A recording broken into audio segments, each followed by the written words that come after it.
Gazipur টুঙ্গীতে chemical গুদামে ভয়াবহ বিস্ফোরণের পর আগুন লাগা নিয়ন্ত্রণে এসেছে।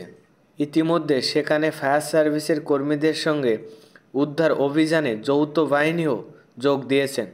সোমবার 22 সেপ্টেম্বর সন্ধ্যা 6:30টার দিকে ফায়ার সার্ভিসের 7টি ইউনিট 2 ঘণ্টা চেষ্টার পর আগুন নিয়ন্ত্রণে আসে। বিষয়টি নিশ্চিত করেছেন গাজীপুর ফায়ার সার্ভিসের উপসহকারী পরিচালক মোহাম্মদ মামুন।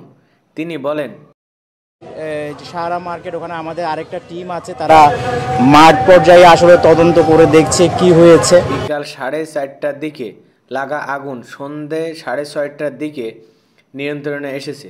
বর্তমান আমরা উপস্থিত রয়েছি, ভেতরের উদ্ধার অভিযান চলছে। আশেপাশে পুরো এলাকায় নিরাপত্তার ব্যবস্থা জোরদার ও নজরদারিতে রাখা হয়েছে।